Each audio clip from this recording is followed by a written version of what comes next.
Praise the Lord.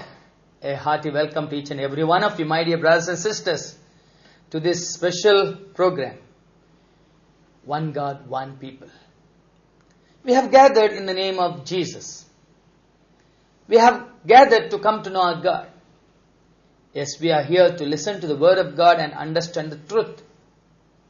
And for our reflection today, we have this passage from Matthew's Gospel, chapter 6, verses 7 to 13. Matthew's Gospel, chapter 6, verses 7 to 13. It's about prayer. And Jesus tells us, when you are praying, do not heap up empty phrases as the Gentiles do. For they think that they will be heard because of their many words. Do not be like them, for your Father knows what you need before you ask Him. Pray then in this way, Jesus said. Our Father in heaven, hallowed be your name. Your kingdom come. Your will be done. On earth as it is in heaven. Give us this day our daily bread. And forgive us our debts, as we also have forgiven our debtors. And do not bring us to the time of trial, but rescue us from the evil one. My dear brothers and sisters, every day I get many phone calls. In fact, this morning also, I just finished the morning mass and I got a call from a sister who told me, Father, please pray for me today. I said, for what intention? Then she said, no, because I have to go and pray for another sick person. So you please pray for me so that when I go to pray for the sick person, yes, God will use me. God will hear my prayer. A beautiful intention, isn't it, my dear brothers and sisters? This sister told me clearly that she is going to pray for a person who is admitted in KMC hospital, who is serious, and the doctors have given up hope. And she was called to pray for that patient.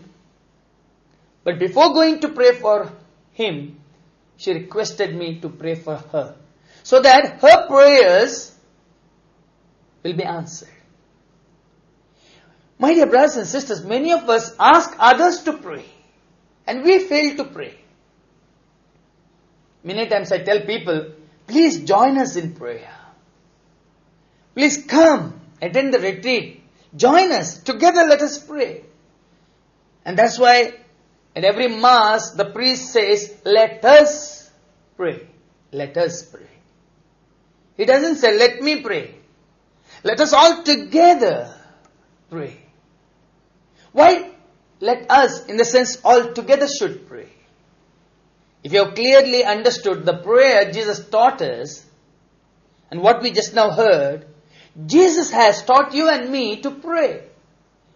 And when we pray, He says, pray together. And that's why He said, our Father in heaven.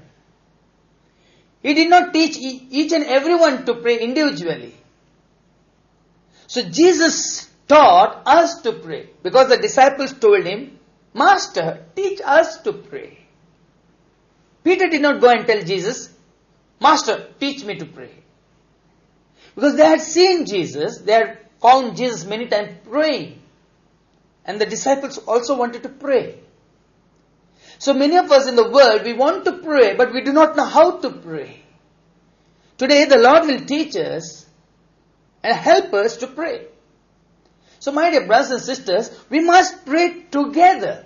And that's why in Matthew's Gospel, later we hear in chapter 18, verse 20. Chapter 18 and verse 20. For where 2 or 3 are gathered in my name, I am there among them. Sometimes you must have come across people saying, okay, you say your prayer and go to bed. I will say my prayer separately. No, my dear brothers and sisters. The Word of God demands from us that we pray together. And that's why the entire family gathers every evening or every morning, occasionally, to pray together.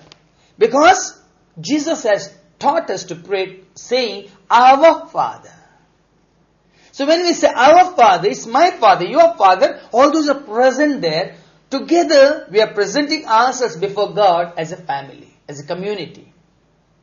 And that's why there is a family prayer, there is a community prayer, there is intercessory prayer, the prayer of thanksgiving, prayer for mercy. Not only that, praying for different needs. But when we pray together, our prayers are answered. Because as we heard just now in Matthew chapter 18 verse 20, for where 2 or 3 are gathered in my name, I am there among them. So the very prayer Jesus taught, saying, Our Father, tells you and me that we should come together to pray. Our Father. And we have one Father, you and me, all of us together. So we need to have the knowledge of that one Father. Otherwise it happens in a family, one prays to one particular saint, the other one prays to other saint. Individually we have got devotion to different saints, and there is no believing in one God, one Father. And that's why Jesus has taught you and me to say, Our Father, your Father, my Father, everyone's Father, every human person's Father. Because earlier we have heard, every human person is created in the likeness of the Father, the Son and the Holy Spirit. So we have one common Father. Our life has come from that Father who is in heaven.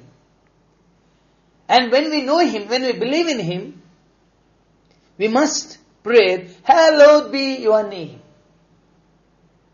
There in heaven, the angels are singing continuously, unceasingly, Holy, holy, holy. We read in Revelation chapter 4 verse 8, continuous prayer. And how are they praying? Revelation chapter 4 verse 8. It said, Holy, holy, holy, the Lord God the Almighty, who was and who is to come. So our Father who is in heaven is holy. That we acknowledge that aspect of holiness of the Father. So your Father, my Father, our Father is holy, and therefore His name be glorified. When we give glory to God, my dear brothers and sisters, many times I have told you, when He is glorified, we receive His blessings. And that's why we keep on singing His praises. The angels in heaven keep singing His praises. And all those who believe in God. We sometimes call them charismatics or charismatics, but it is wrong from our part to say that.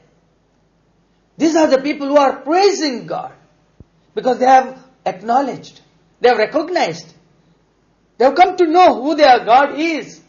He is holy, and therefore we sing His praises. Hallowed be your name.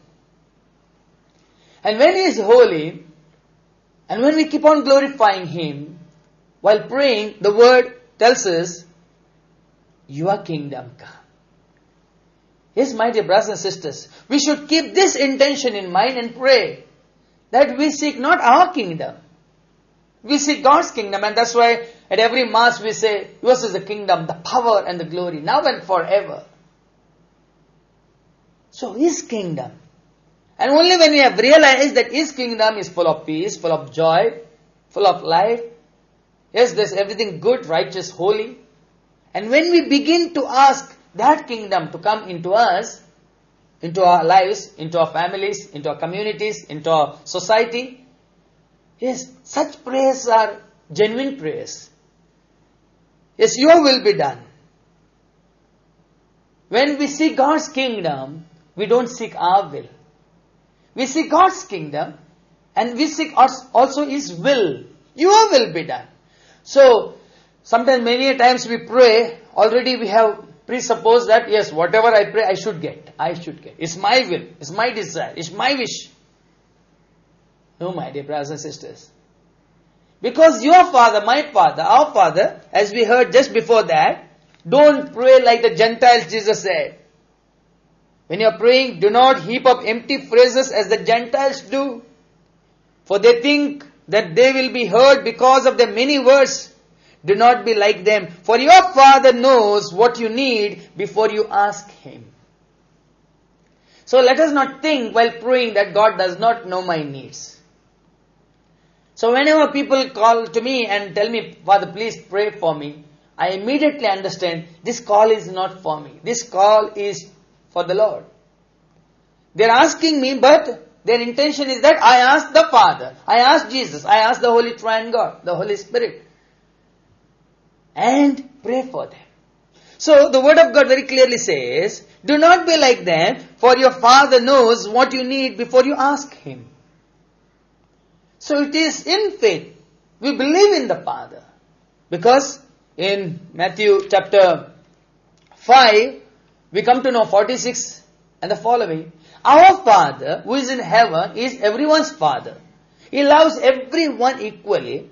And therefore the Word of God tells us in Matthew 5 verse 46, or just before that, 44 onwards, but I say to you, so that you may be the children of your Father in heaven, for He makes His sun rise on the evil and on the good, and sends rain on the righteous and on the unrighteous. So our Father in heaven, the Father of humanity, God of humanity, one God of all flesh, the Word of God tells us in Matthew 5:45, so that you may be children of your Father in heaven, for He makes His sun rise on the evil and on the good, and sends rain on the righteous and on the unrighteous. So His love is for everyone. So therefore, the Father knows the children's needs, just like the earthly father. The father would know what the child needs. The mother would know what the child needs. And that's why before asking itself, the father or the mother, they take care of their children with regard to their all needs. So Jesus says, do not be like the Gentiles, for your Father knows what you need before you ask Him. Since He knows what you and me we need, we have to just pray, Father, not my will, Thy will be done. And that's why sometimes our prayers are not answered, my dear brothers and sisters, because we pray with a condition. If I get a good mark, or if I get good salary, if I get a good job. Conditional prayers. And such prayers will not be answered. No if. Yes, my God, my Father will be there to bless me. He will bless me with a good job. Surely He will bless. And even before He blesses me with a good job, I should continuously thank Him. Father, you are going to take care of me. Father, you are going to protect me. Father, you are going to provide me. Father, you are going to lead me, guide me. Father, you are going to comfort me, console me. Father, you are the Jehovah Jireh, the provider. I don't lack anything because I trust in you. I believe in you. You are my Father. So my dear brothers and sisters, our prayer should be with faith. Many times people come and tell me, if I get, you won't get. I tell them straight away, you won't get. No, if you pray, I pray, we pray, yes, surely we'll get. Yes, we will get. We will get. That's why my dear brothers and sisters, in one faith we have to pray. We have to believe. Jesus said in John chapter 11 and verse 40, very clearly He said to Martha, and what did He say? Just listen. John 11 and verse 40. This is what Jesus said. Jesus said to her, did I not tell you that if you believed, you would see the glory of God? Did I not say that if you believed, you would see the glory of God? So, we believe that God will grant. And therefore we have to say, Lord, not my will, Thy will be done. It is His will. Even Jesus, while hanging on the cross, He said, Father, not my will, Thy will be done. Before that He said, if possible, take away this chalice. But not my will, Thy will be done.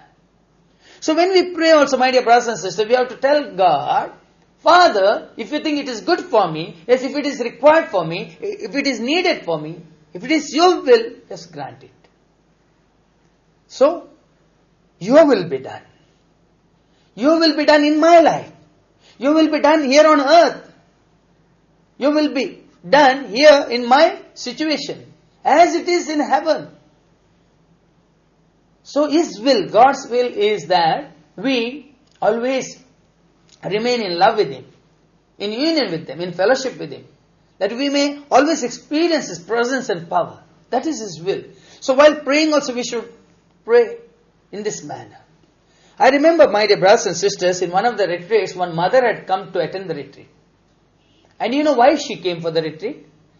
She had a selfish motive. She told me later on, Father, I attended this retreat not for myself. I attended this retreat, I came to pray for my son who had just finished his engineering. And I had come to pray that he should get a good job. Then at the end, on the last day of the retreat, my dear brothers and sisters, this mother comes and tells me, Father, yes, I had come with this intention, but while listening to the word of God, I realized that I had a wrong intention. So at the end of the retreat, though I had that intention to pray for my son, but really when I realized how I should pray, for what I should pray, I prayed like this, she said. And what did she pray? She told me she prayed that her son should not get a job till he comes to attend a retreat. See, the prayer changed. Till she attended the retreat, it was her will that my son, who has now passed his engineering, should get a good job, good salary. But when she came to know through the word of God, that's not very important. What is more important, that we, each and every one of us, seek the will of the Father. She realized that she needs to pray for her son, first to come and make a retreat. In the sense, come to know his God, so that he will not run short of any grace later on. So sometimes we think of today, no, if God helps me today, it's enough. No. If we are in the presence of God, if we are in the grace of God, my dear brothers and sisters, yes, God will grant you and me all that we need all throughout our life. That's why in Matthew chapter 6 verse 33. Matthew chapter 6 and verse 33. So when we pray, it is written, seek first the kingdom of God and his righteousness, and all these things will be given up to you as well. So while praying for anything, or while praying to God, this must be in our mind. Strive first for the kingdom of God and his righteousness, and all these things will be given to you as well. So if we are seeking God's will, if we are seeking his kingdom, everything shall be added unto you. We will not lack anything. We need not pray for our earthly needs. God knows what our needs are. And that's why the next verse, Matthew 6 and verse 34 will tell us, so do not worry about tomorrow. So those who seek the will of God, those who seek the kingdom of God, they need not worry about tomorrow. So do not worry about tomorrow, for tomorrow will bring worries of its own. Today's trouble is enough for us today. So my dear brothers and sisters, Jesus taught us to pray rightly, correctly. And after glorifying God, after acknowledging that there is God, after expressing our belief in God, after glorifying him, after seeking his will, yes, then we begin to pray, as we hear later in verse 11. Give us this day our daily bread. This is placing our trust in God. Give us this day our daily bread. I remember we are 8 children to my parents. Very poor family. We did not have any property. My mother used to go to the market every day with some vegetables, with some bitter leaf, some arak nut, and some other things to be sold in the market. And she used to come home in the evening with 1 or 2 kg rice. We used to have our only daily bread. Nothing was preserved for the next day. Again the next day, all of us had to work. So give us our daily bread. Let us pray for our daily bread, so that we do not become selfish. We do not hoard things. We do not place our trust in our earthly earnings. So this expresses that for tomorrow, yes, God will take care of our tomorrow. That's why we said, do not worry about tomorrow, for tomorrow will bring worries of its own. Today's trouble is enough for us today. So Jesus is teaching us to pray for our daily bread. But most of us, instead of living our today, we are either living in our past or we are worried about our tomorrow. Last year, I had been to these 2 countries, Kenya and Tanzania. And there, we used to travel by those matatus, something like the matadors here in India. And matatus, they are the mode of transport for them. We hardly see the big buses there. we don't see auto rickshaws. These matatus. And most of the matatus I had seen, at the back of the matatu there, these words were written. Give us our daily bread. So I began to reflect, what does it mean? This brother who is having this small transport for his survival, he has written on the glass, or these words were inscribed there. Give us our daily bread. So whoever reads, they are reminded of this prayer, that we pray for our daily bread. And that's why in Matthew's Gospel chapter 5, verse 25 onwards, Jesus says, therefore I tell you, do not worry about your life, what you will eat or what you will drink, about your body, what you will wear. Is not life more than food, and the body more than clothing? Then Jesus says, look at the birds of the air. They neither sow nor reap, nor gather into barns. Have you seen the birds or animals gathering into barns? And yet, your heavenly Father feeds them. Are you not of more value than they? Beautiful example. We are worried. And that's why we lose. We hoard in the banks and we lose. We gather things in the store and we lose. We sometimes buy and keep. And without our knowledge, yes, it remains there only. And finally when we want to use it, we realize that already the expiry date is over. How many things we have wasted like that? So, give us our daily bread. Forgive us our debts as we have also forgiven our debtors. So, we should ask forgiveness for our sins at every moment of our life. And while asking forgiveness for ourselves, we should also remember that we are called to forgive others. So, it is necessary. Maybe later on we will have a deeper reflection on this aspect of forgiveness. And at the end, Jesus is teaching us to say, do not bring us to the test, but rescue us from the evil one. So asking God to protect us, not to put us into test. And God does not put you and me in the test. But the devil puts. So asking God's grace so that we may not be put into trial. That we are not led to temptations. Or because of the temptations we are not led to sin. And that's why we need to pray every day. Lord, give me grace. Give me grace so that I may not fall into temptations. Give me grace so that I may remain in union with you, in fellowship with you. That's why, my dear brothers and sisters, this prayer is a complete prayer. No prayer is as complete as our Father. This is the prayer Jesus has taught, which is the gist of total prayer. We are acknowledging God. We are worshipping God. We are thanking Him. Yes, we are believing in Him. And we are surrendering to His will. Not only that, we are asking for His grace. We are asking for His blessings. We are asking Him to give us the power, strength to overcome all that is evil.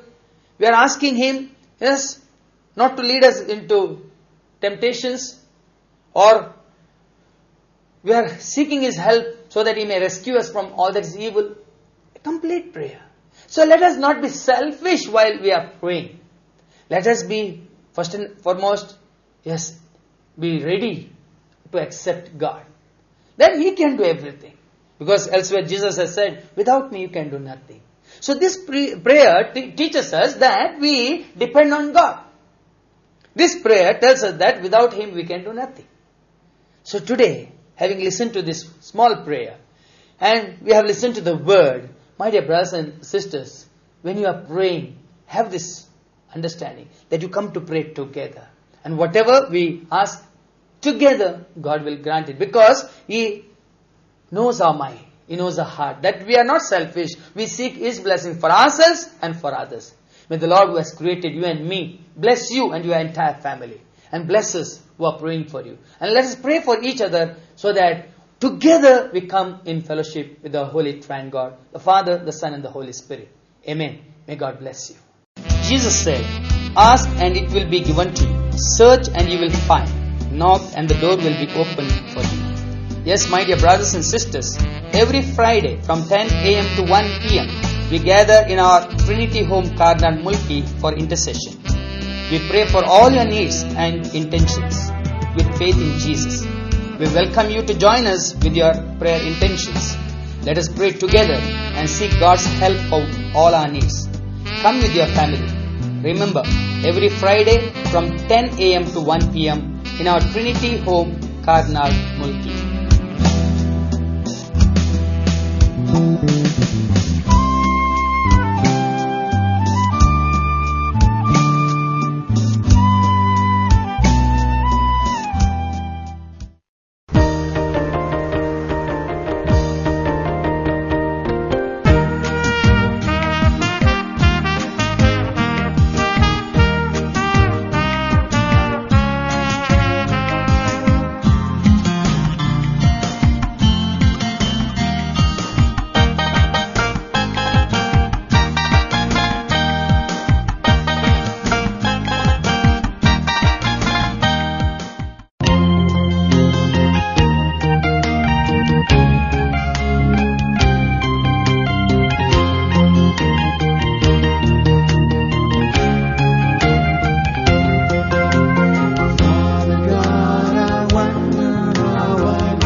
Exist without